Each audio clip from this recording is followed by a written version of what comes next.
What up, everybody? Welcome back to Furrow Publications YouTube channel. On this channel, talk about zines and DIY publishing. And I am happy that we have a new comic book company that's being headed up by Frank Miller. Frank Miller is the president and editor-in-chief. Dan Dito is the publisher. Chief of operations is Celine Thomas.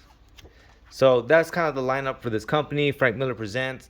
One of the mission statements that they have is that they really want to push the medium forward.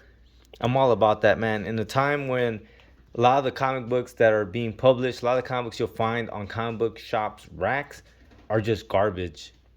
You know, there is a strong underground movement, don't get me wrong, but as far as like what the average person thinks is comics, there's a reason why they be disrespecting us comic book readers. But Frank Miller's back in the game, dropping Ronin book 2, had to pick it up. So, in a nutshell, is this worth the money they're asking for you? $4? Hell yeah. The page count is more than a lot of the other comic books that you would end up paying $6, $7 for. The ads on this, very, very few. It's like almost no ads. I think that was it, just those 2 ads. So this page count is crazy, man. For the amount of money that they're asking, $4 is not anything for this and for the names that are attached to this. Ronin, Book 2, Issue 1. Miller does the writing, Tan and Enrique on the art, and good lord is it dope. To begin with, there's certain things that you can tell that Tan and Enrique really are trying to hit on to some Frank Miller tropes. Like this lips, it was, I think, their attempt at a Frank Miller pose.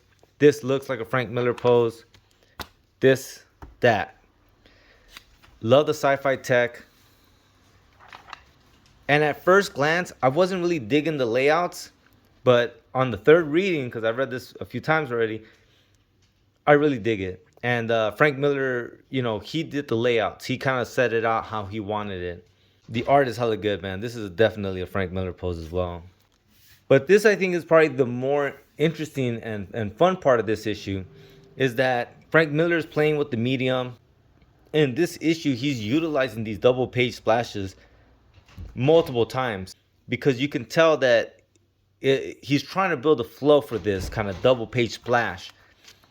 And it works, honestly, in this issue because we're being introduced to this world. And so all these things that are happening, it's very abrupt and bloody and like, just here it is. So here we go, right? So then, created, written, and layouts by Frank Miller. Art by Philip Tan and Daniel Enriquez. Letter by John Workman. So shout outs to all the creative team. Artist, producer, Celine Thomas. So you see this double page splash. And I really like the way the art kind of builds this world for you.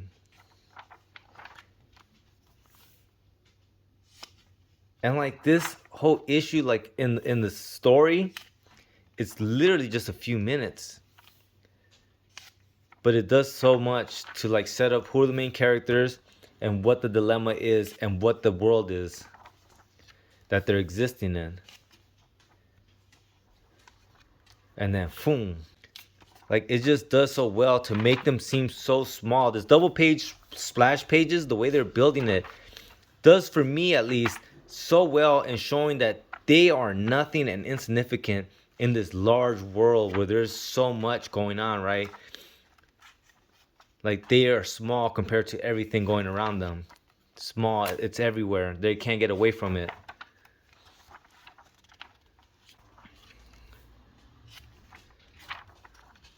Right, look how small they are compared to everything else. And I think that's one of the things that Frank Miller was trying to do with these kind of layouts, right? Look how small versus how large whatever this is that's looming over them is coming. And then boom, I love this page. This is there's a reason why this is a double page splash right in the middle of it. It's kind of like a big reveal. Boom. I dig it, man. And then just once again, this double page splash being used to show them like these small, insignificant little beings versus this massive Goliath that's looming over them. And I think it's such a clever way of playing with this, of just showing the sheer immensity of the dilemma and their sheer lack of it. Look at the art too, man. Like the art is just beast. Like this is what you want to see when you pick up a comic.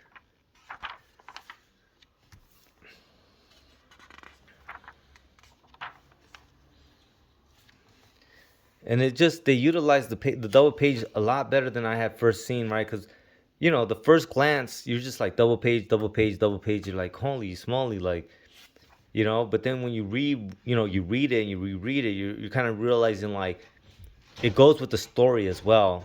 And that's something that I think a lot of creators don't really focus on. But the layout, the cadences, and the art, like all of this has to go together to have a damn good comic. And this is a damn good comic. All of this works well to create this thought, this emotion, this feeling of like, I don't want to give any spoilers, but like the subtext to this is, can innocence exist in a horrible world with demons everywhere? And that seems to be the subtext of like, will innocence exist? And the final thoughts in this issue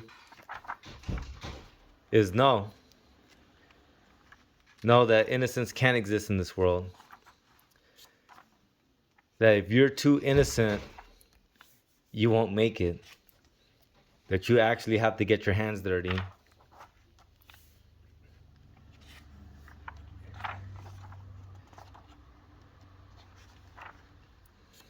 Look at this.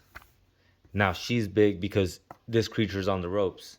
You know what I mean? Like the layouts and the storytelling is it goes hand in hand. Like at first glance, if you don't really take the time to absorb this shit, you might just not really get the feel for it. But right now the art is showing that now she's the threat. Now she's looming over him. He's nothing now.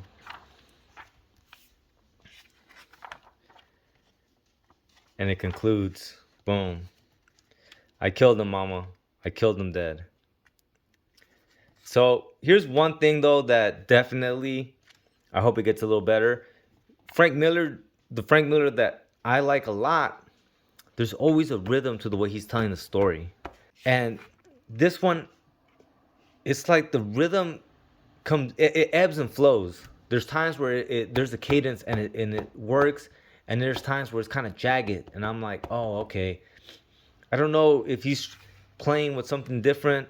I would assume so, because he's one of those kind of creators. So I dig it, man. I'm in it for the long haul with the Frank Miller Presents. Anytime an issue drops, I will be picking it up because, well, shit, I'm a Frank Miller fan. But as well, first issue shows me that they're bringing the goods. And don't forget that I published a comic book Z anthology called Feral Comics that has all kinds of different art and artists in it, myself included. If you guys are interested, link will be in the show notes. All right, guys, thanks for watching. Lates.